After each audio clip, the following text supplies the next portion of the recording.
Hi, you're listening to Stefan Livera podcast, a show about Bitcoin and Austrian economics. Today, for episode 211, we're talking about the many Bitcoin and Lightning development grants that Square Crypto have given, also some grants in terms of Bitcoin design, and also how can the space defend its Bitcoin and cryptocurrency patents and protect the culture of permissionless innovation. Steve Lee of Square Crypto rejoins me on the show.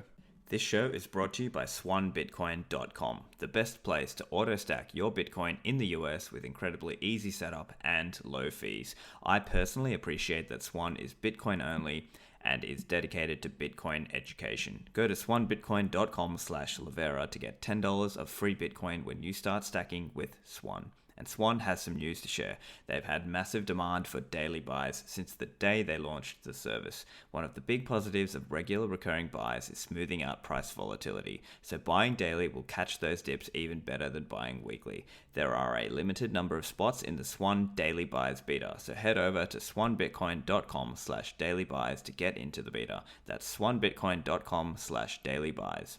This show also brought to you by Unchained Capital, Bitcoin native financial services. Unchained Capital are building products on the foundation of multi-signature, and if you are looking for ways to improve your Bitcoin security, why not consider going from zero to multi-sig with Unchained? They're offering a Vault Concierge onboarding package, so you can have a guided setup call and have the hardware wallet devices mailed out to you. The prices range depending on if you need hardware wallet devices or if you've already got them, and you can use the code Livera for a discount, and that will include a call to set you up on the service and $1,000 of Bitcoin to start in your vault.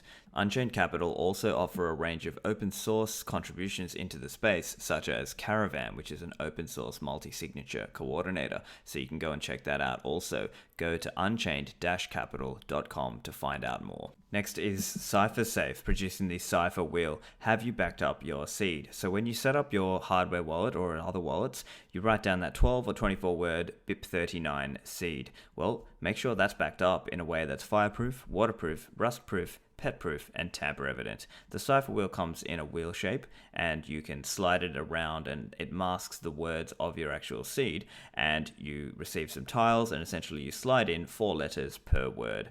Now, you can also get a padlock tamper-evident seal, so you know if it has been opened. So make sure your loved ones have access to your Bitcoins if an accident occurs. Orders are going out.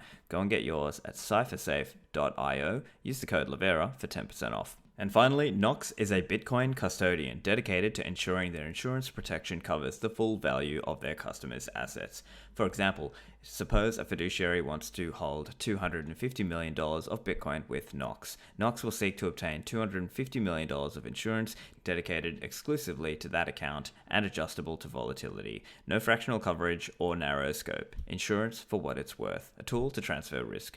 Nox is backed by investors such as Fidelity Investments Canada, Initialized Capital, and Inovia. If you are a Bitcoin company, investment fund, trust, or family office, check out Nox for your insured custody. The website is noxcustody.com. Here's my interview with Steve. Steve, welcome back to the show. Thank you so much, Stefan. Glad to be here. Steve, I see you guys have been very busy over at Square Crypto since we last spoke. You've been doing a lot of work in different arenas as well.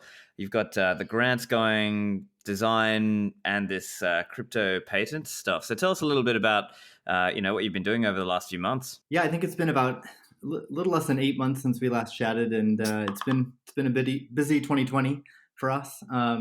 Would love to go over many of the grants we've given out and any questions you might have about that you think our audience might be interested in. Happy to cover the design community and the Open Patent Alliance as well. And we can, if there's time at the end, would love to give an update on where we're at with the Lightning Development Kit progress too. The core team has been hard at work on that, and I think we'll soon have some good stuff there too. Excellent. Well, look, let's start with some of the grants you've had. I've lost count of how many. You've got Lightning Signer Project. You've got let's start with that. So, what is the Lightning Signer Project? Yeah, I think last time we spoke, we had 2 grants that we'd given out to BTC Pay Server and to ZMN SCPXJ. And I think we're up to 15 now. It's even hard for me to keep track. But let's see. So yeah, we'll start with Lightning Signer Project. So that's a project that a developer named Dev Random and Ken Sedgwick are working on. It's a Lightning infrastructure project which enables signing Lightning transactions and Lightning state updates in hardware security modules. So be that on like an iPhone or Android phone or enterprise systems, either way. What that does is it improves security for Bitcoin and for Lightning by imposing policies on what are valid transactions that can be signed, and if they don't fit sort of the organizational policies or the wallet's policies, and also fit sort of standard Lightning transactions, then they would be rejected. It's just a way to reduce the attack surface of Lightning. Right. So, as an example, in Lightning, the keys have to be hot. And so, what this could be is kind of like a warm wallet or something like that. And the idea is that you could set up rules such that it will only sign the channel state update if it meets certain rules. And that is like we could think of that like an infrastructure to help the space in terms of building and using Lightning in a way that's managing the safety and security, but also having the convenience, like managing that trade-off a little bit better, would you say? Absolutely, that's correct. So you can imagine a future where you're an exchange or a merchant, and you're handling a significant amount of Bitcoin that needs to be in a hot wallet for Lightning. As you point out, this sort of makes it a warm wallet. It's still connected, but you can significantly reduce the number of ways that a hacker or attacker could access the Bitcoin. And then on an individual level, on a mobile phone, you can imagine a future in maybe perhaps 3-4 years where your iPhone or your HTC or Samsung Android phone actually has this built in to their security mechanism and their secure enclave on the phone. Because I think Right, like the Titan chip and things. yep, because like today, if you run a Bitcoin wallet on your iPhone, probably that wallet stores the private key in the secure enclave, which is step number one. That's great if it does that. But if your wallet actually signs a transaction, it has to read that private key into main memory. And all of a sudden, the benefits, the security benefits you had of storing it in the secure enclave go away, because if there happened to be malware, a zero-day attack that could access main memory but not the secure enclave, it could then access that private key. So step two for securing on a mobile phone is being able to not only store the private key in the secure enclave, but signing Bitcoin transactions. And then the third step would be to sign Lightning transactions. And it's a very complex project. It's you have to put a non-trivial amount of the Lightning Network state machine in firmware in these secure enclaves, and that's what this project is about. I see, yeah. And so as part of that, it might involve putting certain rules into the firmware so that it'll say, for example, only sign the update if, the money is coming in this way or it meets certain policy rules. And that kind of is part of the Lightning channel state update aspects. That's right. I think their website lists like 20 example policies that you could implement, and there's probably even more. But how you described it is exactly right. So this project is it's obviously all these projects are free open source software.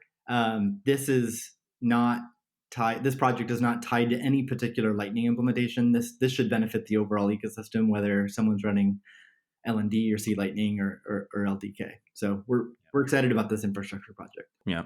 And with these grants, are they generally done on like a time basis, or are they done on sort of like we're paying you for this result? What's the way that most of the grants are being done? The way we structure the grants are time based. So many are 12 months. The ones we'll talk in a little bit about some designer grants. We've typically done 6 months for those. But there's no particular duration that it has to be, but they're time based. There's a lot of vetting up front to make sure it's sort of obvious that we believe that this is a valuable project for Bitcoin. Typically, a criteria for us is that doesn't have an obvious business model. Because if it has an obvious business model, then my recommendation to the applicant is to go start your own business.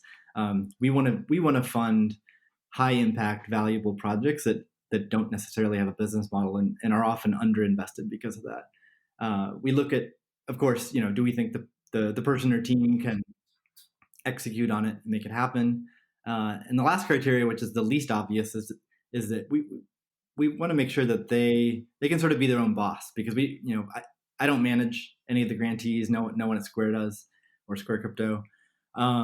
So we want to make sure that like each morning they wake up and they're excited about their project, know what the next step is to make progress on it. And I'm really happy to say that putting that time and effort up front while we evaluate grants has paid off, and I'm really happy with all of our grantees. Yeah, and while we're on this topic of just kind of the meta or the broader aspect of grants in Bitcoin, I think, yeah, you make a great point around how we want people who can make a business out of it to do that. And I think it just tends to be that some of the more protocol level work is not so easily monetizable, and perhaps those are the things that are more suitable for a grant. But I think I've also, reflecting some of the, Bitcoin community, obviously coming from a more capitalist perspective, and some of them have expressed a bit of a concern that, is that really a sustainable way if things are done through donations? Everything needs to be done as a business, that kind of thing. That's like a concern that I've seen as well.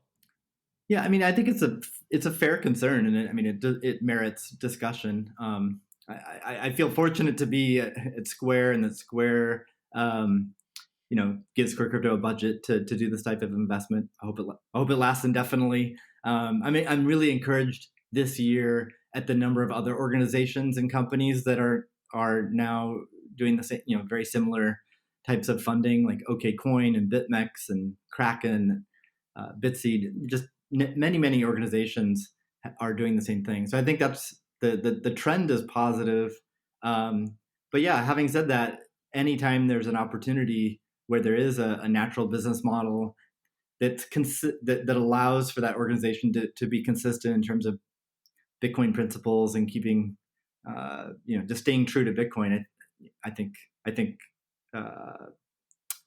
following a business model makes sense. Which is why, yeah. I mean, I'm definitely a free market capitalist person, so that's why I do encourage people to follow that route if it makes sense. I also think there's a chance that with some of our grants, that over time, after the infrastructure and the free open source software gets developed, that those developers or designers could go on to build a business around it as well.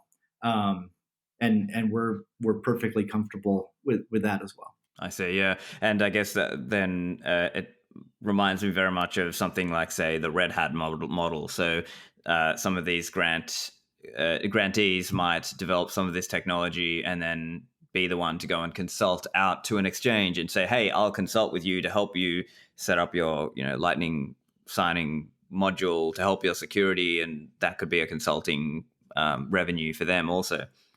Yeah, that's definitely one path. There's potential in wallets to have like a freemium model where certain services users pay for. Wasabi and Samurai, I think, are doing that, and Electrum, I think, has some kind of paid option with a two-factor. So those are just examples of what could potentially be done there. I could imagine a future with multi-sig custody, kind of a Casa model where it's more do-it-yourself than Casa, but like the fifth key or the one of your N keys could be with a third-party provider in which you'd pay for that service. Yeah, those are some ideas for people to think about as well. The whole freemium idea. It's tricky though in this space, because I think people have. You might think, okay, well, let's have advertising, but then does that advertising also mean some kind of tracking, and is that like a concern from like a surveillance and privacy aspect? I can genuinely appreciate it's difficult for people to make a profitable Bitcoin business. So yeah, but let's go back to some of the other grants that you guys have. So I see you've got Tancred Haas. Is that how you pronounce it? Haas? Tancred? Yeah, I think so. I actually don't make me pronounce everyone's name because I actually haven't heard that. But yeah, Tancred, he's great.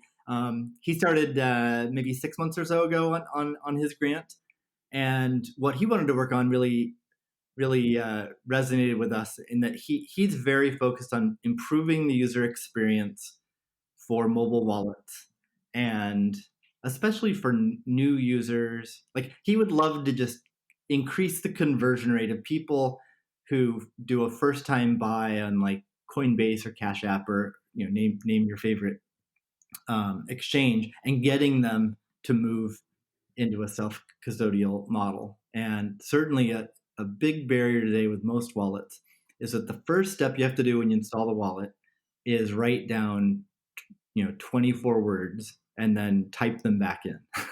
And that's and at that, a lot of users at that point have no idea what this is, don't really appreciate the importance, and definitely find it to be a hassle. And I have no idea what the metrics are, but I suspect there's a lot of people who drop off at that point, and don't even do it. So he started a project called Photon, which will store the private key that's on the phone in the cloud as a backup. So the recovery option is in the cloud and not stored, in real life, like on a piece of paper or otherwise.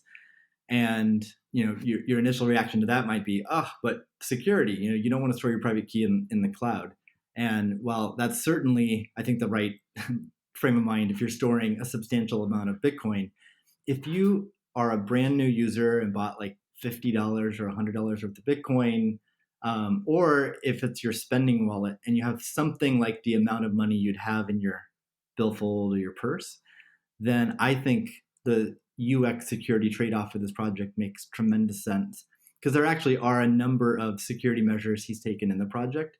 The approach is to store an encrypted version of the private key in either iCloud or Google Drive. So if you have, depending on if you have an iPhone or an Android phone, and then the decryption key for that is stored in a separate server, and that's the Photon server that is the software he built out. And that could be run by anyone. I think a common model would be that server would be run by whoever is the wallet provider.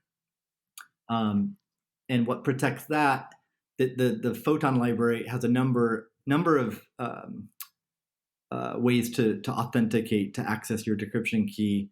That sort of the default is a PIN code. So the user experience is, if you just use your mobile wallet like normal because the private key is in the phone, but let's say you lose your phone or you uninstall the wallet or you somehow lose access to that and you need to recover, you install a new version of your wallet. It asks for a PIN code. You type in the PIN code, which then fetches the decryption key from that server, and then that decryption key is then used to decrypt the encrypted version of the private key stored in iCloud or Google. So as a user, you're protected by your authentication to Apple or Google, and you're protected by that PIN code.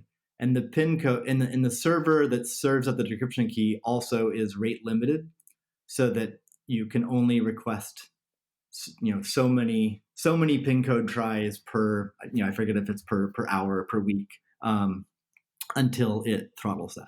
That reminds me a little bit of the Casa wallet model, and also a little bit of Umbrel are using a similar kind of thing in terms of like having like a deterministic backup go to their central server kind of thing. But I guess this is the idea that other wallets could use that kind of approach, and the idea would be this is for a new Bitcoiner and this is meant to be for smaller amounts of Bitcoin, obviously not for your main hodling stash, but if you are just getting started, this is kind of a way to ease you in such that you don't have to do the dreaded 12 or 24 word, write it down and then get quizzed and tested on it when you set up your Bitcoin wallet. That's right. And it is very similar to Casa's, and technically there's a slight difference. I think Casa takes a 24 word seed, splits it into two sets of 12 words.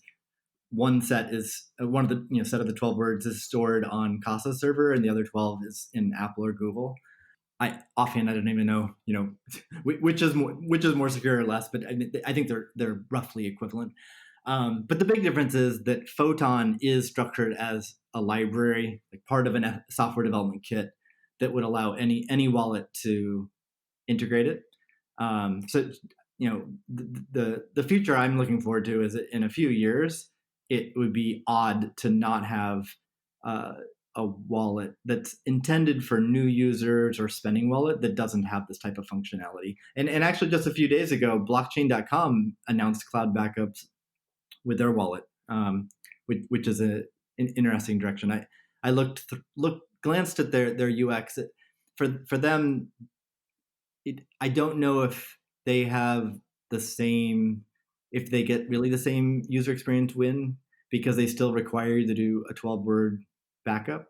But it is interesting to see more movement in this direction. Yeah, and I guess for all the flack people throw at blockchain for being late laggards in terms of things like SegWit and so on, they do still have a very high SEO and a place where, let's think of it from a Bitcoin newcomer's perspective. If you don't have an experienced person guiding you, you're just going to search Bitcoin online or in the App Store, and so typically some of those companies will come up first. So any movement forward in from those companies should be, at least that's it's a step in the right direction. Yep.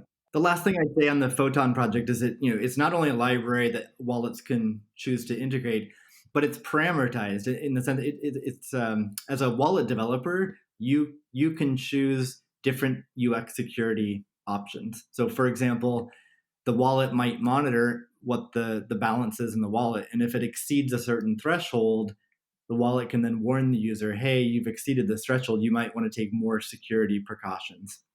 And either no longer store the key in the cloud and perhaps even sweep the wallet or some other measure.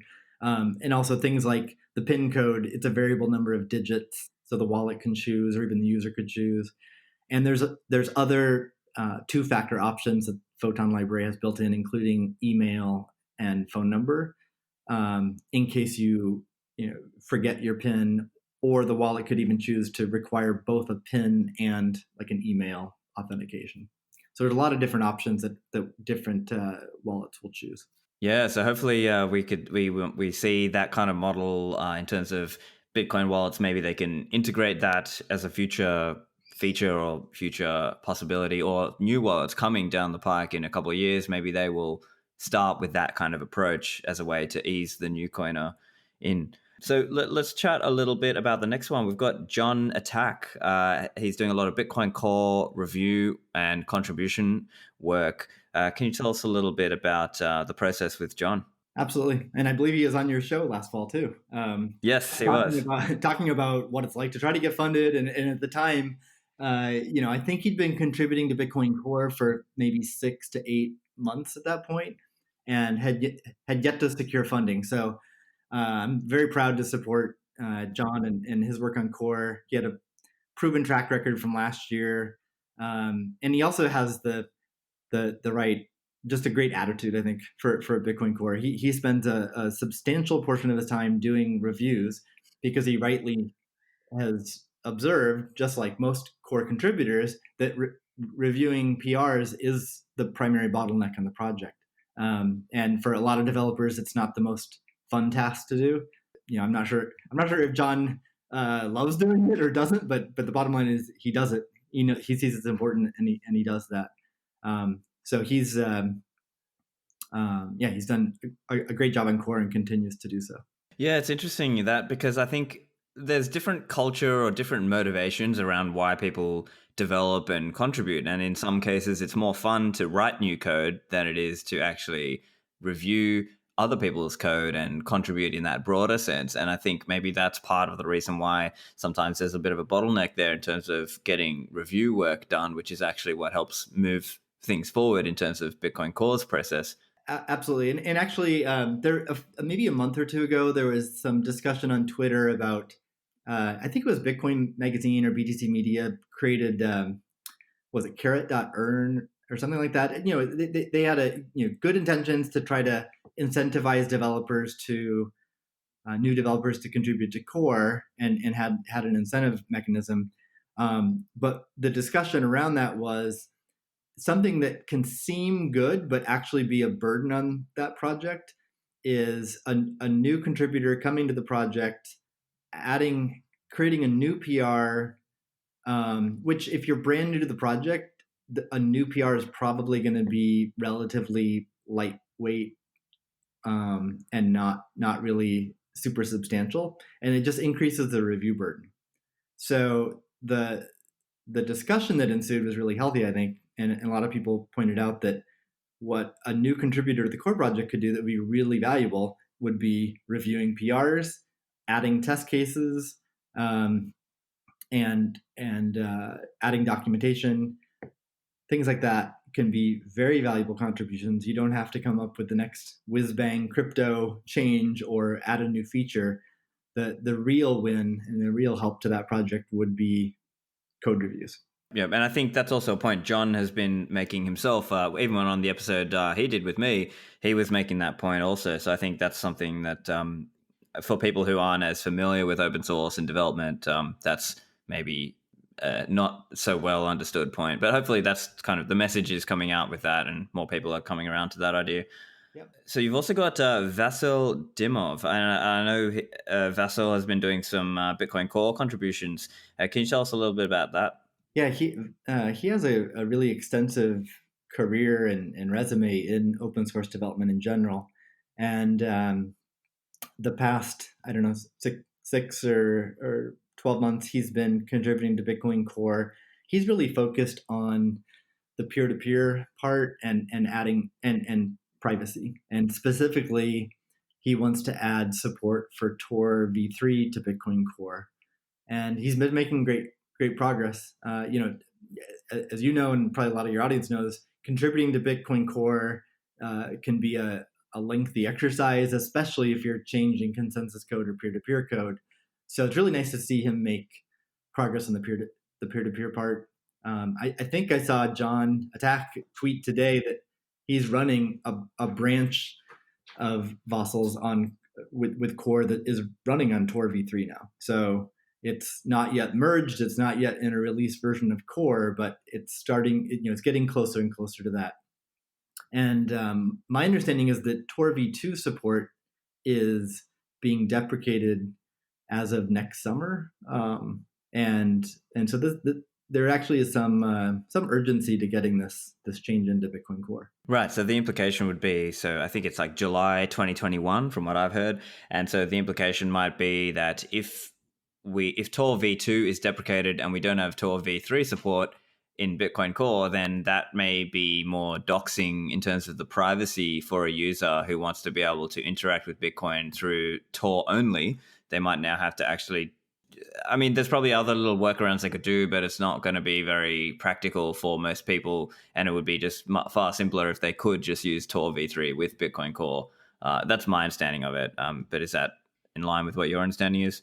It is. I'm not super expert on this, but that is consistent with my understanding. And so we'll see. Hopefully this work can get into the next core release. But time's a ticking on that. So I'm not sure it'll make that release. But in the next either the next release or the one after that, it seems realistic that it can get in, and that'll be a big win for core users. And I suppose part of the difficulty with working with Bitcoin Core and putting things in, and I mean partly for good reason, there's a lot of concern around security and things might have to get rebased if there's other changes going on at the same time, and so that can be, and then getting the review done as well, as we were talking about. I guess these are some of the hurdles that a core contributor might face in terms of getting a change through. That's right. So yeah, so the last two people we mentioned, they're both Bitcoin Core contributors, and we're at Square Crypto super happy to support Bitcoin Core development. And I think what your audience will see in our grant program is that while our core team is focused on the Lightning development kit, one specific project that's focused on Lightning Network, our grant program is broader, and it's broader in the sense that anything that's going to help Bitcoin, whether it be privacy, security, scaling, user experience, we're happy to fund grants in all those different areas. Now, the next one is a guy, he's actually from the Bitcoin Sydney scene, so Lloyd Fournier. So he's doing some really cool work. Can you tell us a little bit about why Square Crypto supported Lloyd? Yeah, Lloyd's great. we're happy to support Lloyd for many reasons. I mean, one is that I think Bitcoin would really needs more applied cryptographers. Um, and I think Lloyd would not describe himself as a cryptographer, but he's certainly applying cryptography to Bitcoin. Um, and historically, most of the people doing that have been at Blockstream, and Blockstream has a number of very talented people working on this. And one observation, and I've talked to the folks at Blockstream and Peter, for example, about this. I think while everyone there working on open source Bitcoin is very well intentioned, very talented, and I've seen no integrity issues, it's still unhealthy for Bitcoin if only one organization has everyone working on applied cryptography. So it's really great to support Lloyd. And in the case of Peter, he just left for chain code as well. So it's good for Bitcoin to see other organizations other than Blockstream supporting this type of work. I first came across Lloyd last fall when he was doing review work on Taproot. We started a Taproot review that had over 100 developers around the world who volunteered to spend 7 weeks of their time reviewing Taproot. And he was one of them. And he really showed that he understood Taproot and cryptography at a deep level. And I think, gained a lot of credibility with other Bitcoiners then. And he has a number of projects that he's working on now that we're happy to support. Yep. So as I understand, he's working on some ideas around DLC-based Oracle, so that's discrete logarithm contracts, and also looking at some things like alternative payment channel constructs, kind of like possible alternatives to the Lightning Network. And and a third. Well, and there's a third project too. He has a version of libsecp 256k1 written in Rust that it's not intended for production, but it's great for experimentation. So anyone wanting to experiment with different cryptography, if you try to use the C-based production version, it can be difficult to program. This Rust-based version that he has, that I think he forked from the existing Rust one. He's just tried to optimize for how do I make this easier for other experimenters and researchers to do quick work. And so that's one project he's working on. A second project you just mentioned, the discrete log contract based oracles. Ultimately, he'd love to be able to, support lots of different types of,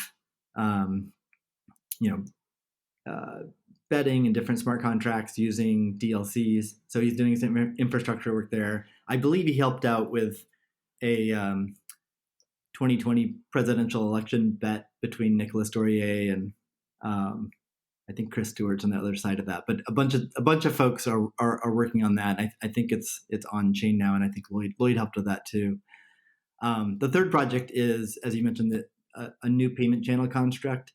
Some other folks wrote a paper and published it recently. It's not really an alternative to Lightning Network. It's an alternative to the update mechanism within Lightning Network. I see. And so, it's still early enough that even Lloyd is just sort of teasing out, does this even make sense? Are there reasonable trade-offs with this approach? Is it actually an improvement over what is currently used? And he's gone to the developer email lists and gone back and forth with several other developers on that. I think it's not concluded yet, but it could actually turn out to be a clear win and improvement over the current mechanism, even pre L2. I don't know if people have talked about L2 before on your program. ELTOO. That's another improvement improvement of the update mechanism, but one that requires a Bitcoin consensus change. What Lloyd's working on doesn't require a consensus change, so it might be an intermediate term win. I see. Yeah. So for listeners interested, check out episode 200 with Christian Decker, where we spoke a little bit more in detail about AnyPrev out and L2. But as you're saying, Steve, sometimes we have to consider the possibility that even if we didn't get those, or if we want these as an intermediate step, well, then having some of these alternative methods of achieving something similar are worthwhile looking at. Sorry, I just add a little bit to that. In that Square Crypto is clearly believers in investing in the Lightning Network. That's our core project. So we're definitely believers in that. But it's certainly not without risks. Number one, Lightning Network the tech can improve. So any kind of alternative to a portion of the Lightning Network infrastructure is interesting to us. And we're also interested in completely different layer two approaches and scaling approaches as well that are can deliver on being decentralized, good user experience, etc. So our grant program could go towards that as well. But so far, Lightning Network is where we think the majority of the investment should be for layer two and scaling. You've got Steve Myers here as well, related to Richard Myers, working on Go Tenor and Lot 49 as well. So tell us a little bit about what Steve's doing. Yeah, so I actually they're brothers, and Richard actually introduced me to Steve, and I'm really happy he did, because Steve had worked at Disney for a long time, and I think he's also been a long time Bitcoiner, sort of as a hobbyist and on the side, and he was really itching to be able to focus fully on Bitcoin. So this grant enabled him to quit his job and focus on Bitcoin. He's working on the Bitcoin development kit, which is it's a project that was another leading candidate for Square Crypto to focus on, but we decided to focus on Lightning development kit. The Bitcoin development kit is very very complementary to that, in that it is a software development kit intended to make it 10 times easier to build a Bitcoin wallet. It's just focused on an on-chain wallet as opposed to layer two. So it's dealing with, how do I get block data? Am I getting full blocks from the peer-to-peer network? Am I getting compact block filters through like BIP157? Am I getting it from Electrum? There's all these different ways you can get block data. Each has trade-offs.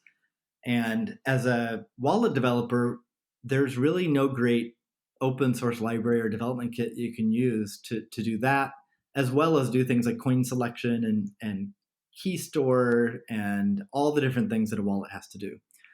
So the goal with the BDK is to build out a library, again, very much like LDK. But for both those projects, the hope is that it's free open source, not tied to any company or entity, is as highly regarded as like the Bitcoin Core project and libsecp 256k1, which are very trusted projects, and people generally know that they have a lot of eyeballs, a lot of people reviewing and auditing them. Both the LDK and BDK project aspire to that as well. And hopefully in 2 or 3 years, if for anyone creating a new wallet, it just becomes like a no-brainer decision to start with the BDK and the LDK, and then customize it from there based on what your goals are with your wallet and who your users are. And I guess one observation I see as well is that there's been more of a focus recently, at least in recent years, around a move towards Rust. And so I think there's probably a theme there as well, right? Like LDK is using Rust, and BDK is building on Rust Bitcoin as well. And I know there are some kind of longer term ideas around what could be done in terms of Bitcoin Core with Rust as well. So do you see that as a bit of a thematic aspect there? I do, and I happen to be of the opinion too. It's the right decision for these libraries to build them in Rust. And the goal with BDK is similar to LDK, in that even though it's being written in Rust, the intention is to have APIs in a variety of popular languages that people are building applications and wallets in. So if you're building an iOS or iPhone wallet and you want to use Swift, or you want to use JavaScript and like React Native, different technologies, you should be able to access the functionality in the BDK and in the LDK and do it through a Swift or a JavaScript API. And similar with Android, you should be able to access it through a Java or Kotlin API. And as an application developer, you shouldn't need to know anything about Rust or touch any Rust code. So that's a goal that both of these projects share. It's a lot of work, and it's not a whole lot of fun either. It's a big part of the work that's being done this year for the LDK. But I think it's very crucial for adoption by developers, because speaking with different wallet developers and projects, a big barrier for them to adopt another third party open source library is that if it's written in a language they don't know, or that they would struggle to modify and update, then that would be a concern. So I think delivering these native APIs is very important. Let's move on. So we've got Chris Belcher, another well-known, he's a well-known privacy advocate and developer in the space, and he's working on CoinSwap. Can you tell us a little bit about your decision to fund Chris there? Sure. One last quick thing about BDK Yep. that's important to say. It's actually it's an announcement that I don't know if you've covered the Magical wallet before on your show, but I haven't. No. there's Yeah. another open source library that's been developed this past year, by an Italian developer named Alicos, and he was at Blockstream last year, and he's been focused on what he calls magical library. It also is a Bitcoin development kit library, and I'm really excited to see in the past week Steve Myers and Alicos have been meeting up multiple times, and they decided to merge their projects. They're going to merge their efforts, and by all accounts, Alicos has done amazing work with the Magical Wallet library. It's already being developed on by other projects, and they have shared goals with their projects, and so it's wonderful to see two developers be able to come to that decision to merge projects. Because to your point earlier in the show, you mentioned that oftentimes developers want to like code up a new feature or do their own thing versus review code. Another dynamic that's very common is a developer wants to just create a new project from scratch because it seems sexier or easier than to start contributing to an existing project. So I really admire Alicos and Steve to join forces and merge their projects, and I think the end result will be much stronger because of that. Yeah.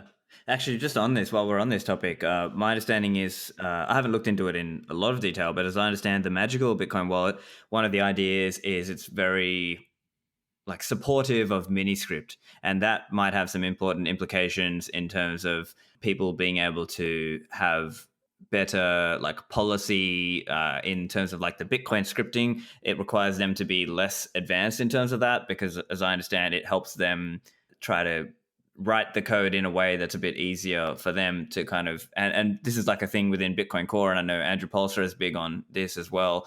So I suppose this would hopefully, with all of that working together, then it makes it a bit easier for people who want to do some of those more advanced spending conditions as opposed to just the typical single signature spend stuff, right? That's absolutely right. Yeah. So and I think Alicos has already made great progress on that. So that's there. And if any listener wants to go to bitcoindevkit.org, that'll be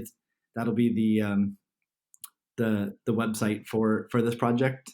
And it's a bit under construction right now because they're merging the two projects, but you'll be able to get a sense for their vision for where this is headed. Fantastic. Oh, yeah, so we can talk about Chris Belcher now. Yeah, let's do it. Let's talk about CoinSwap. Yeah, so Chris Belcher has contributed to Bitcoin for many years and has done a lot of great work for privacy. We're thrilled to be able to support him, and Human Rights Foundation also supports him with a grant as well, and the project. And just like I think he's done with on Join Market, he is excited about growing a active contributor base for CoinSwap. So it's just more than himself. But I'm excited about the CoinSwap project because I think it's it's an ambitious project, but it's one that so it's far from certain that it's going to work out or work. But if it does work, it could really move the needle on privacy because of the way that it works in terms of Sybil resistance, I think it's novel in its approach, and just the kind of footprint it leaves on chain is distinct and different than other approaches to mixing coins and doing swaps. Yeah, so that'll be really exciting to see. Obviously, it's still early days with CoinSwap, but with some more work, maybe we'll see that come to fruition, and then maybe we'll see it used more in a day-to-day spend case, and maybe it becomes a little bit more like a pay join sort of thing, where it's more of a common thing that people will use CoinSwaps to pay for things. Exactly, and you just said it, but it is early days. There's still back and forth on the developer list about analyzing different attacks on this, I'm optimistic, but we'll see. We have to sort of nail the design, then of course implement it. And Chris intends to implement it, and then launch it. And there needs to be a good user experience around it, and maybe it is kind of like pay join, or just naturally works into the wallet, so it's really easy for users to use, which would be great. Another thing that is needed for it to succeed is that there needs to be liquidity for this. And this actually, if successful, could be really amazing. One aspect of Bitcoin holders that provide liquidity is that there would be a way to earn interest on your Bitcoin while you retain your private keys. So your Bitcoin can be in your self custody, in your hardware wallet, or what have you, and you're earning interest on that Bitcoin, which is a really amazing aspect, I think. The sacrifice or the cost you're making to do that is that you time lock your Bitcoin for a period of time, such as say 6 months. So that's the reason you're getting paid interest on it. So you do bear a cost, but if you're a hodler, you don't really care. You likely don't care about having to lock your Bitcoin up for, or at least some portion of your Bitcoin, for 6 months. And it's a huge security win and counterparty risk win by being able to retain your private keys. I see. Yeah. So it's reminiscent also of Chris Belcher's join market, which is where using the maker taker model. Now, this is slightly different because the keys are hot, but that is another potential way for people to earn a small amount of sats by contributing their Bitcoins as coin join liquidity for other people who want to be takers in that model, who want to use that to get some privacy. So that's probably a little bit of an interesting parallel there with CoinSwap. Yeah, and I think the main difference is just being able to keep it in cold storage and still earn interest is pretty cool. If that all works out, even if you make like 50 basis points or something, if it is relatively good user experience and easy to use, and if truly the only risk or cost you're taking is that you lock up your Bitcoin for a period of time, like 6 months, then that's a pretty attractive deal, I think. The big win really will also be around breaking some of those privacy heuristics, right? The obvious one is the common input ownership heuristic and so on. So if these heuristics can be broken with sufficient use of these privacy techniques, things like PayJoin and things like potentially CoinSwap, then maybe that will improve the overall story around Bitcoin's privacy and kind of make it a bit more of a more like that fungible money that we would like to see it become. Yep. Okay, so let's move on. So I know Square Crypto has the focus on Lightning. Sergi Delgado is working on Eye of Satoshi. So how did the support for this project come up? Yeah, it's similar to the Lightning Signer project in that this Eye of Satoshi is a Lightning infrastructure project that isn't tied to any particular Lightning implementation. So it can work with in fact, I think it does work with like C Lightning and can work with any of the Lightning implementations. And it's an important part of Lightning becoming successful, I think.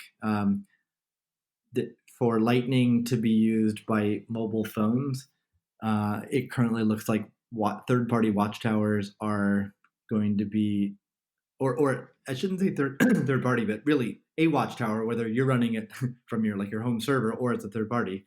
But watchtowers are an important part of the security model, and if you dive into watchtowers, there's some pretty significant trade-offs you can make between privacy and security and how much it might cost and a bunch of other parameters.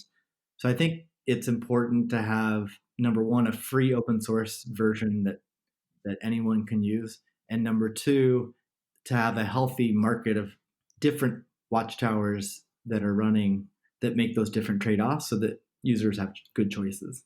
Sergi's done some interesting work around comparing the different watchtower types as well. So I think he was comparing, say, like the LND Lightning Labs version of watchtowers versus, the other ones that are out there. And he's trying to move the ball forward in terms of making watchtowers more feasible and put them into practice, I think. That's right. He gave a really good presentation at Advancing Bitcoin in London last, I think it was February, that reviewed that.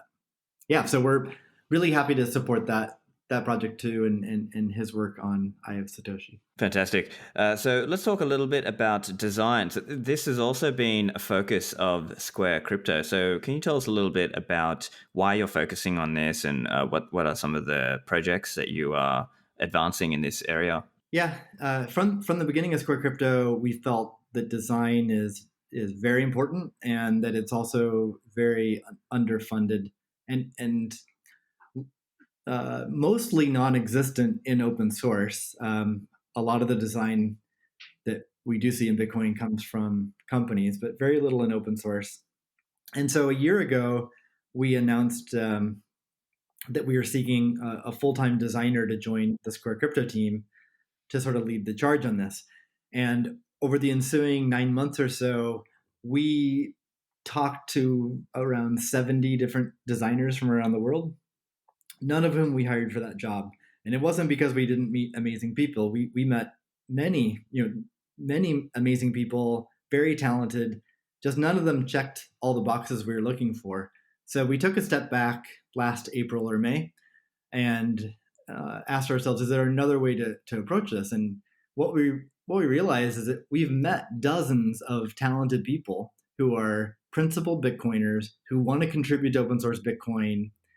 Each has their own set of talents, and the combination of those folks can lead to a very powerful design community and powerful way to improve Bitcoin design. So we went ahead and just announced a Bitcoin design community and brought these folks together. And we spoke individually with 20 or so people that we had previously met. They all loved the idea, and once we announced it, that community grew very quickly. It's 600 people now that are part of the Bitcoin design Slack, and the vast majority of which are creatives, whether they be user experience researchers or designers or artists or copywriters, just creative people, different type of person than the developers that are so prominent in Bitcoin. So it's really great to see that. Another observation is that I think the reason why we had 600 people join so quickly is that we just identified there's this pent up demand to create a community. For many, many, many years, the designers have had an interest in Bitcoin, but they feel like they're off in their own little island. They had no place to go, and now they have a community that they can go to, and it's not just the Slack, but the designers on there are creating. They're doing remote whiteboard sessions, and video calls to do design reviews. Every few weeks, we do a community call and have 35 people show up to talk about the design community. And it's just a really healthy, active community that I'm excited about. What are some of the ways in which that design community might influence Bitcoin development or Bitcoin application? Maybe it's more like application development. Yeah, I think a couple different ways. One is that the main work product that we want to create as a community is a Bitcoin design guide, which will have many different aspects to it. 3 obvious sections of this design guide would be onboarding, private key management, and payments. But we have an outline for what this could look like, and we're envisioning. Those are 3 example sections. And we have Square Crypto's given out grants to designers to focus on those sections. Not that they're going to be the only person contributing to it, but just to get it going. Right now we're at a point with this design community where we just need to start producing some content to get it out there and then iterate on it. So that's the current state of things. So the Bitcoin design guide is one piece of this. Another way that we're already seeing designers contribute is actually go contribute to existing projects. So there's some energy around helping the Bitcoin Core project with the GUI wallet. And so there's a few designers who are working on that. They're collaborating with some of the developers on Bitcoin Core to make those improvements. So that's nice to see. There's one of the designers is working with a multi-sig open source project to improve its user experience. So I think there can be a lot of just by we can help each other guide and provide sort of a just provide a guide to designers about here's how you can contribute to an open source project, because it's not very common to do that.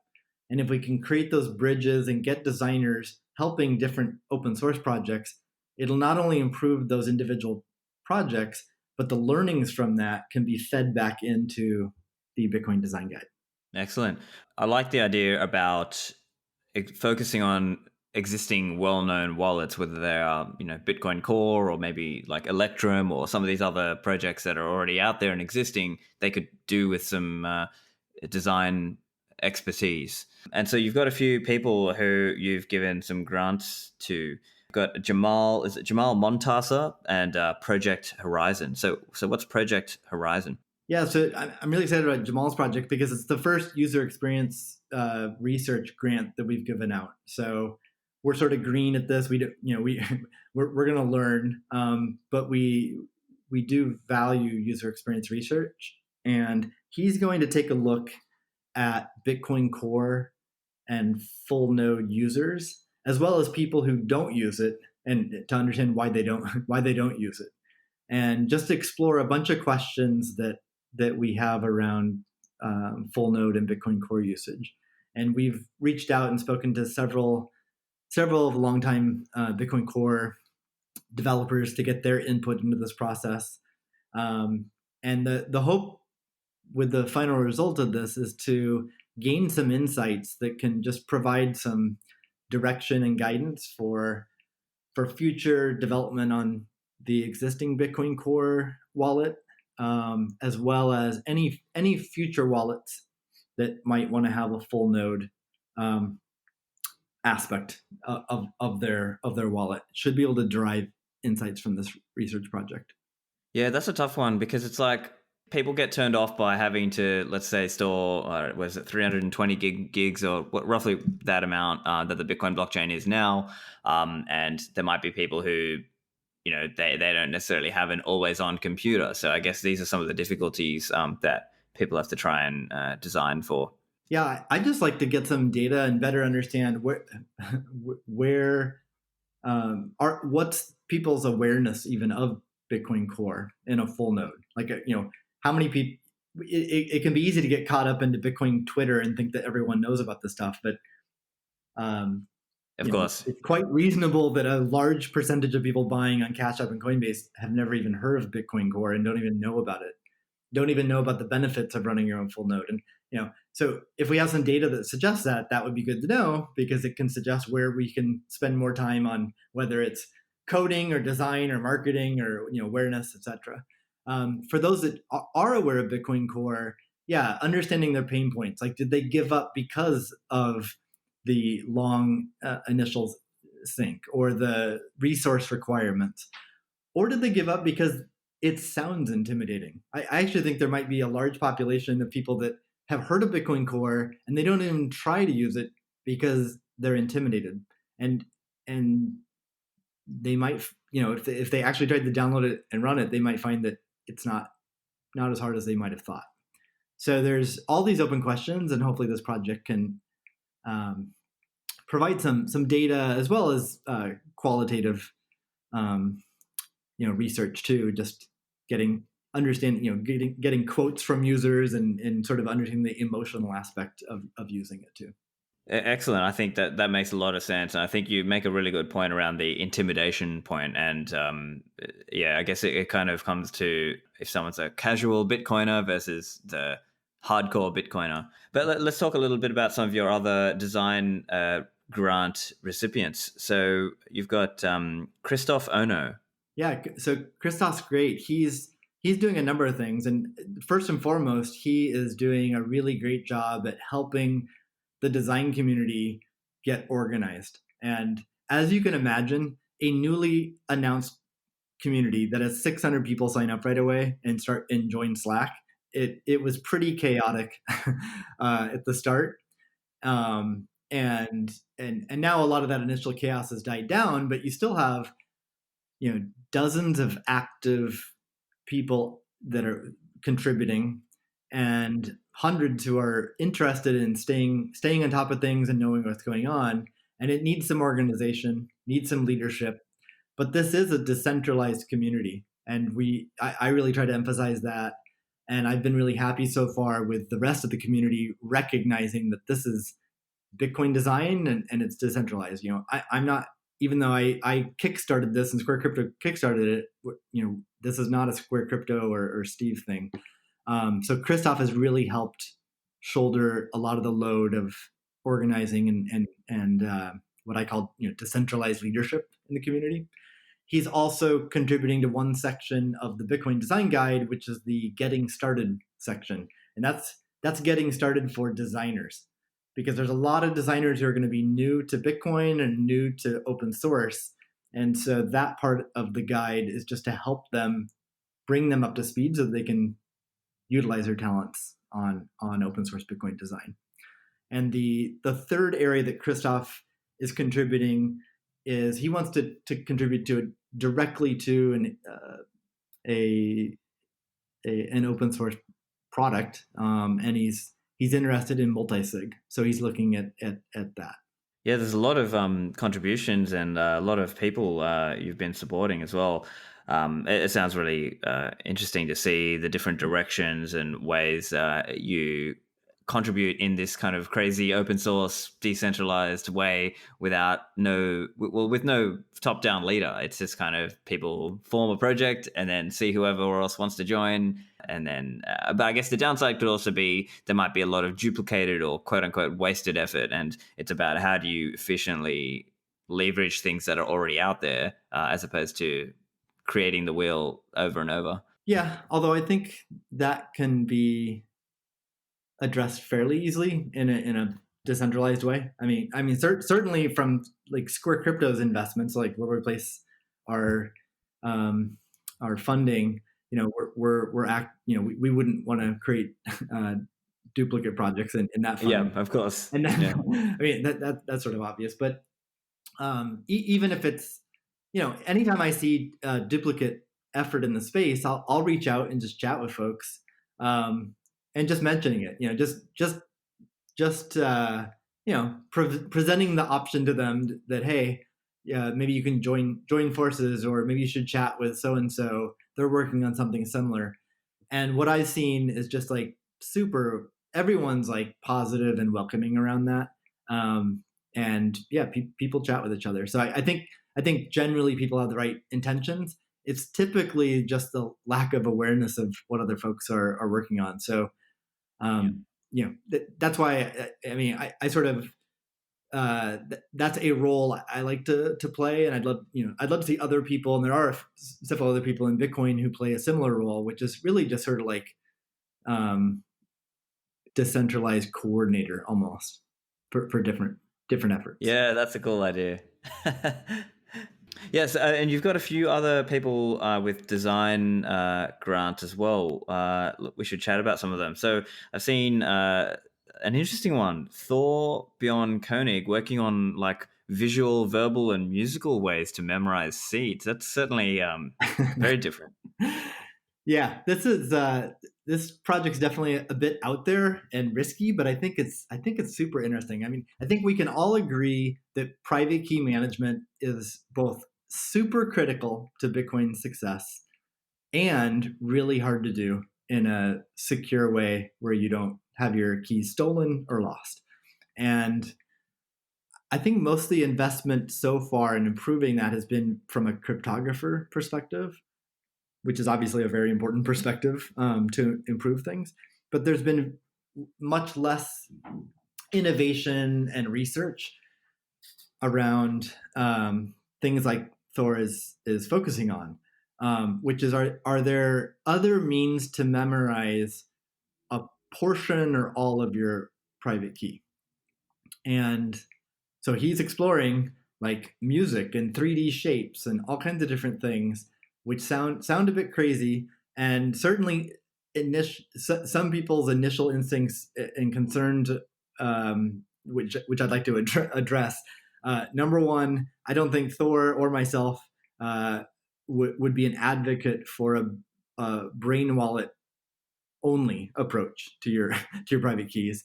If you only store your private key in your head, you are at risk of forgetting it, or having permanently forgetting your private key, and then you'd lose your Bitcoin. So that's not the intention here. And I've heard other comments on this, like you might sing your private key in your sleep or something and lose your Bitcoin, which is pretty funny. But I mean, funny, but also, that would not be a great way to lose your Bitcoin, right? So there are ways to use what comes from his project, not for your full private key, but maybe just a portion of your private key. Maybe you're using BIP39 plus a passphrase. So maybe this helps you remember your passphrase. Or maybe you're using 24 words and this helps you memorize half of that. And it could be just used in conjunction with your overall self-custody strategy. And I think could be interesting. Another idea I've heard is that in a multi-sig or Shamir secret sharing setting where multiple people or multiple keys are involved, this, especially in the case of like a Shamir secret sharing where you might have family members participating, you might have some family members that are stronger. Their brain is just wired to be stronger at visual or tonal. And maybe that's how they memorize their portion of the secret. Certainly early days for that kind of thing as well, because it's kind of like there's a lot of different, like the standards around how it would work with that, I guess, aren't as clear or set out. But I mean, that could certainly evolve over time. Are there any other design grantees you wanted to highlight? Yeah, just really quick. So Daniel Nord, he used to be a design manager at Coinbase and left last fall. He was instrumental in helping us get the design community off the ground. So big hats off to him. And he's a grantee as well. And where he focuses his time now for the design community is around the private key management section for the design guide, which is arguably the most important section. So he's focused on that. And then the last grant that we've given out for designers is for John Bahari, and he's focused on the payment section of the design guide. And there's already several different payment protocol in Bitcoin for layer 2 and on chain, and you throw in coin joins and pay joins, and it's a bit it's both been designed by developers and independently designed by different groups. So he's going to try to be able to summarize where we're at and deliver best practices for what we have, and then also focus on what are future potential protocols or merging of some of these protocols for best practices for developers and designers. Yeah, that's an interesting one as well, because it could be confusing to someone who's not deeply into this space about, is that a Bitcoin address or is this a Lightning invoice? And is there a pay join inside the QR? And does that, can my wallet read that correctly? And, even today with BTC Pay Server, sometimes some newer users get a little confused because they don't know that you can flip between Bitcoin or Lightning at the top. And so that can also be a bit confusing for them also. So I guess some of these are efforts around how to streamline these as well, right? That's exactly right.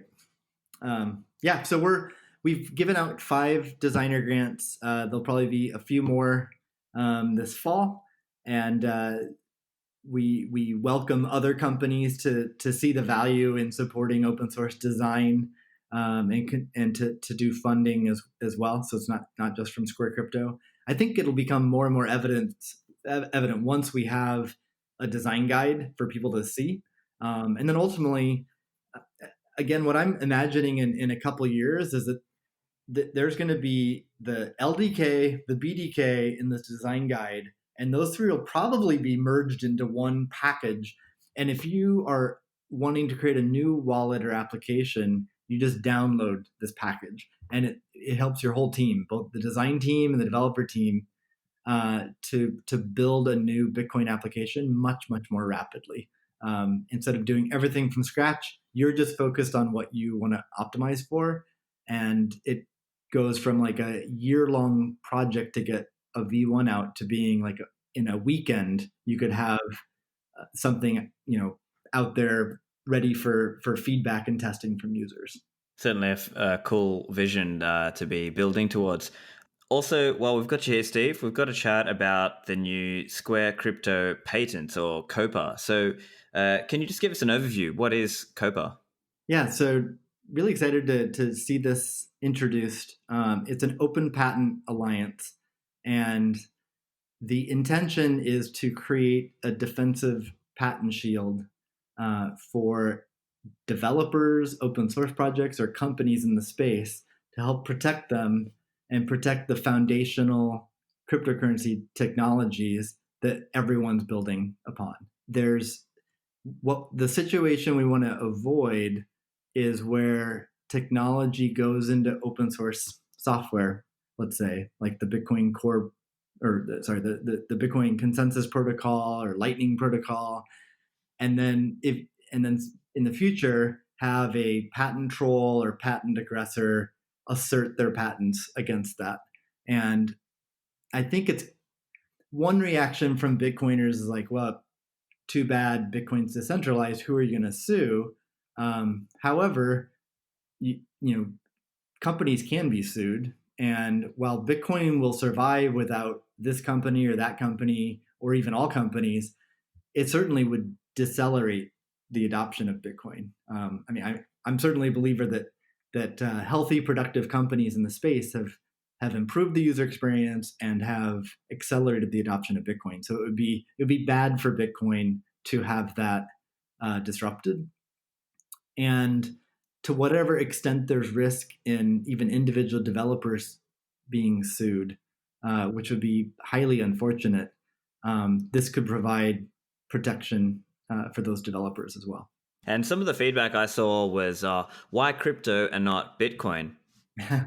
Yeah, which I love that feedback, because one thing I love about the Bitcoin community is keeping you on your toes. I think that's an important attribute of the Bitcoin community, and what helps strengthen Bitcoin. So I welcome that feedback. Rest assured, myself and Square Crypto, we are still very focused on Bitcoin. So the answer to why crypto, and why is it Copa and not BOPA, or Bitcoin Open Patent Alliance? Well, it's because even if your only interest is in Bitcoin, that still doesn't mean that another project or like a patent aggressor who has patents that are, quote, outside Bitcoin can't sue you, or can't sue a company that's doing Bitcoin. So Copa would absolutely welcome any member, including non-Bitcoin cryptocurrency projects or companies that support different coins, or multiple coins. Copa even welcomes bad actors. Like if you've been a patent aggressor in the past, you're welcome to join Copa, because guess what? Then you can't be a patent aggressor. So Copa is very open and welcoming to anyone that's within the scope of the foundational cryptocurrency technologies. And that's why it's scoped at crypto and not in cryptocurrencies, and not just Bitcoin. I see. And what are the requirements to join? There really are none. Like in the sense, like I said, You don't have to be a corporation. You don't have to have a certain amount of employees or revenue. You can be a small company. You can be a startup. You can be an open source project. You can be an individual. It's open to anyone. And the two main aspects of Copa. Number one is a patent pledge. So if you join, any patents that you have that fall within the scope of Copa, which are foundational cryptocurrency patents, you pledge that you will not use them in sort of an offensive way. You would not assert those against anyone else unless it's for defensive reasons. And another feedback I've heard is that we don't have any patents, so we're probably not welcome. That's actually not the case at all. You can have no patents and you can still join. You can have an internal organizational philosophy of we'll never have a patent. You're still welcome to join and reap the benefits of this of the organization, and that you can use the patent shield, which is everyone's patents that joins is collectively used. You get that benefit. So you don't need any patents. You can hate patents. You can hate the patent system, which a lot of people do, including myself. And Copa can make a lot of sense because even if you hate the patent system, you still have to deal with reality. And I think Copa is the next best thing to having no patent system at all. Yeah, I mean, I'm certainly in a similar camp. I come from the Stefan Kinsella point of view of being anti-intellectual property, but I can still see some value in Copa for that reason, as you said, defensive reasons. Maybe we should talk about defensive reasons. What is classified as a defensive reason? The most obvious is that you're sued. You're sued, and the claim is that you're using certain IP that another entity owns, and then you can use your own patents that you've pledged to Copa, as well as all other patents that have been pledged to Copa. All of those, I refer to it as a defensive patent shield. All of those can be used in defense of being sued. So I think that one's fairly straightforward and obvious. There's also a carve out for copycat usage, and that would be like if someone wholesale copies like your UI of your product, then you could use it to defend against that. So there's a couple carve outs like that. I would recommend anyone interested in Copa definitely read the membership agreement, which is on the website, open-patents.org. Read through that to understand the agreement.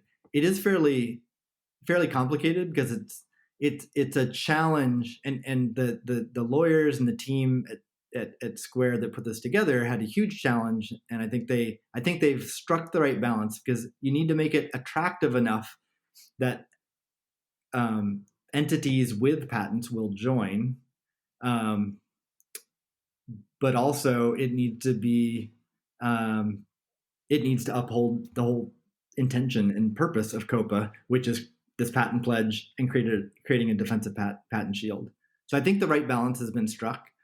Having said that, we're very welcome to feedback.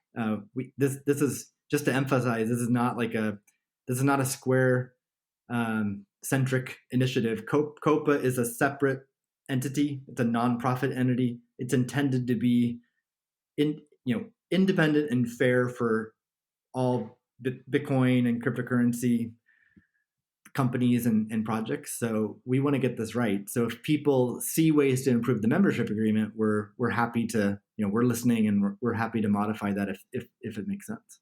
And have you had any companies and members join? I think I saw some chatter about Blockstream potentially joining. Yeah, so Blockstream publicly said that they're going to join, which is fantastic, and it's also not surprising. I mean, Blockstream has a long history in doing similar things. In fact, I think 4 years ago they had announced their own patent pool and defensive patent pool, which like the EFF wrote about, and so this is very aligned, I think, with their philosophy and vision.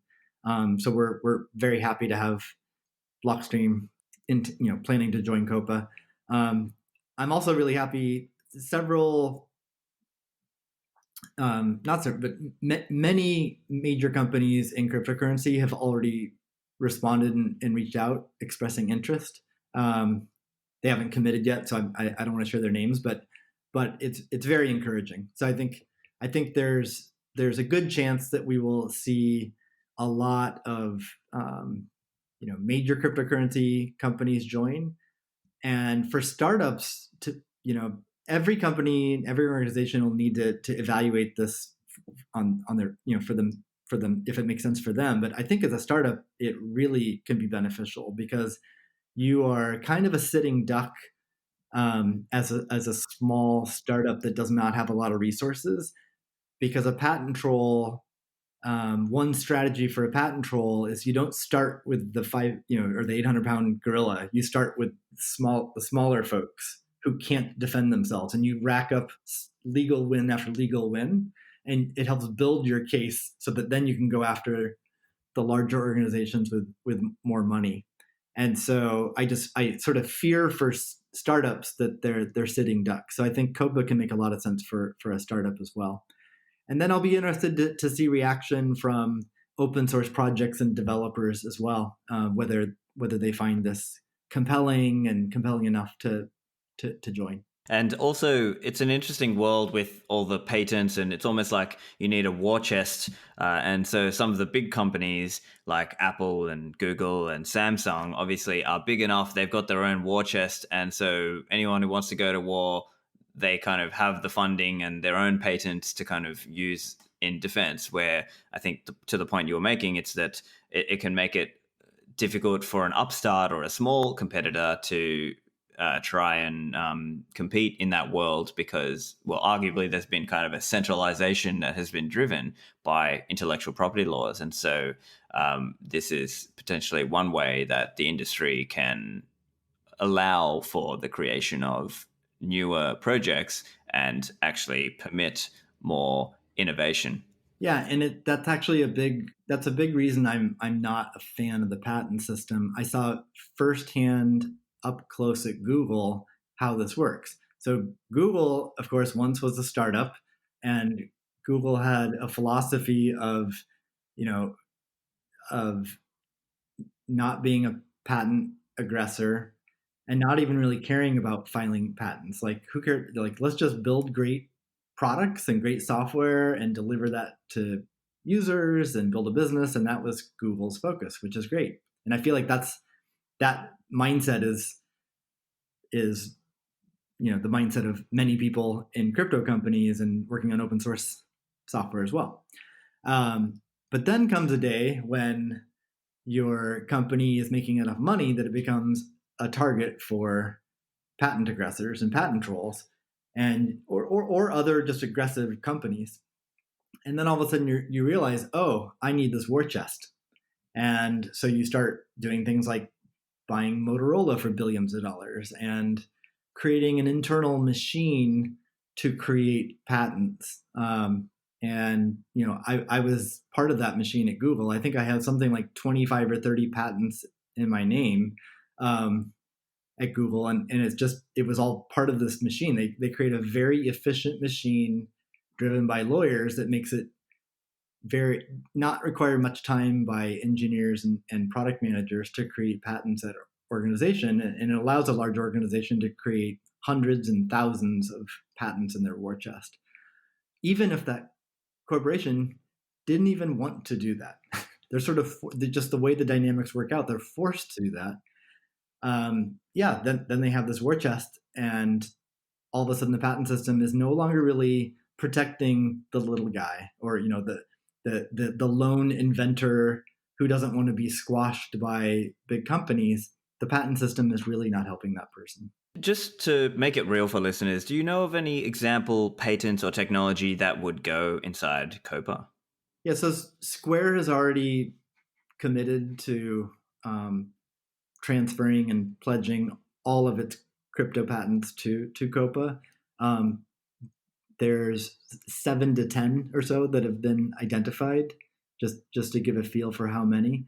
And one that your listeners might be aware of just because it made the news, back in January of this year, CoinDesk and a lot of other organizations talked about this patent. But the CoinDesk headline is Jack Dorsey's Square wins patent for fiat to crypto payments network, and that made a big splash. And even at that time, some people were fans of that Square won that, and other people in Bitcoin community were concerned because here's a large company that has potentially a very crucial patent, and what kind of nefarious things could Square do with that? Well, I'm happy to say that Square's going to transfer that patent to Copa, so that anyone that joins Copa has access to that patent for defensive purposes. And by Square transferring it to Copa, it means that Square will never assert that patent against anyone, even non-members of Copa. Yeah, that's great to see. And I think that's probably a really great example for the listeners who might have had a concern when they saw that news earlier in the year. Just with Copa, in terms of sustainability, how does Copa sustain itself into the future? Yeah, so it will, the first year, I think Square is planning to like fund any kind of operational costs. After that, it would be membership fees. And I think what Square said publicly right now is just TBD. But I think there's a desire at Square to state those fees sooner than later. I can certainly say that the goal here is not to rent seek on Copa.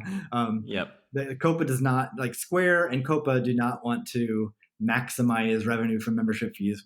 The desire is to keep it as lean and mean as possible. And it is classified as a nonprofit organization. The governance of it will be a board of directors of 9 people and a mix of independent board directors and people from member companies.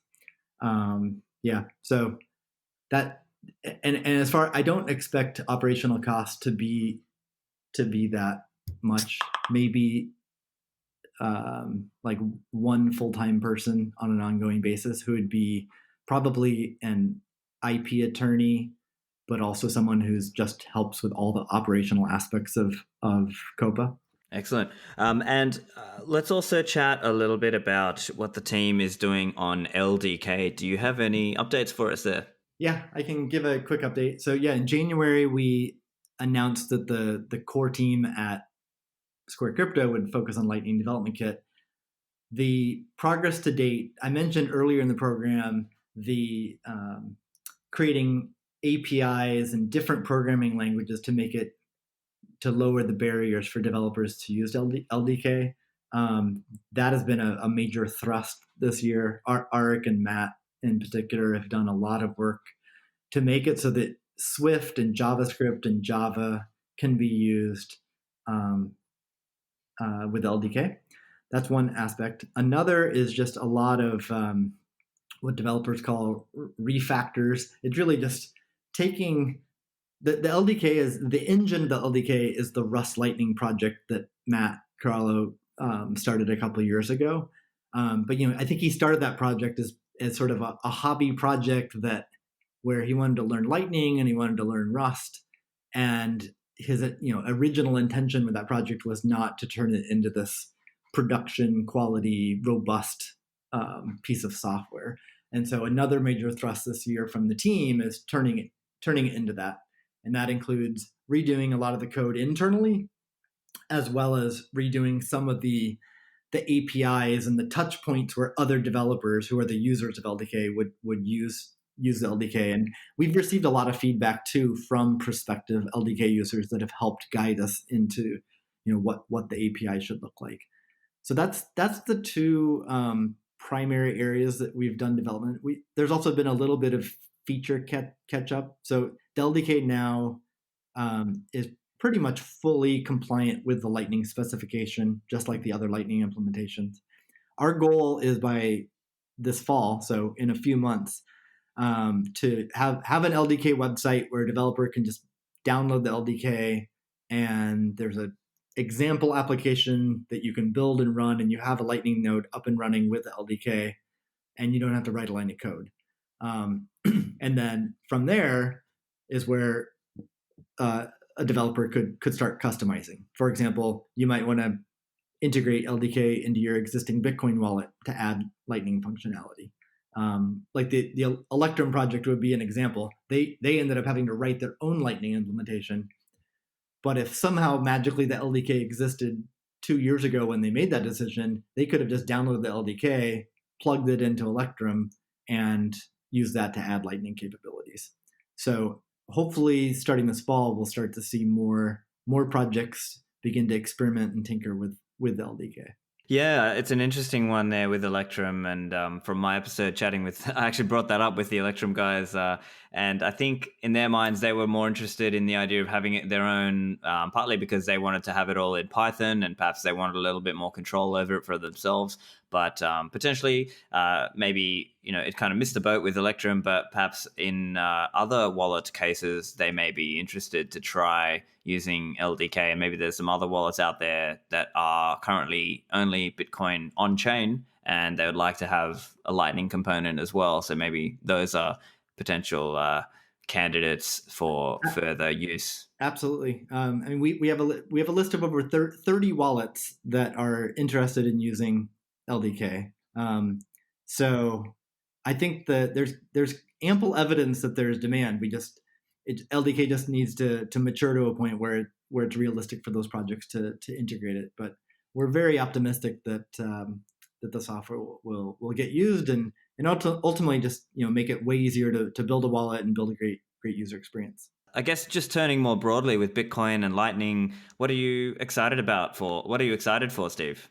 I mean, at the highest level, adoption. Just more adoption of Bitcoin, and that comes in stages. Obviously, a predominant use case today is just hodling and speculative investment. But I think we're already seeing it mature to being a little less speculative and a little bit more confidence that this is going to be a very sound investment. But as you can see from where Square Crypto is investing, we're trying to make Bitcoin more than just an investment. So we really look forward to seeing Bitcoin be used as money, and that's maybe a 10-year long marathon roadmap. But yeah, we're just excited to see each year of progress and improvement towards that 10-year vision. Excellent. Steve, for any listeners who would like to follow you online or find out more, where can they find you? Twitter is probably the best place. I'm my handle there is Moneyball, so MONEYBALL, and my DMs are open, so feel free to reach out and say hi. Well, really enjoyed chatting. Thank you for joining me. Awesome. Thanks for having me. It's been great. Impressive how Steve is able to keep all these different projects in his head at one time, isn't it? Get the show notes at stefanlivera.com. Thanks, and I'll see you in the Citadels.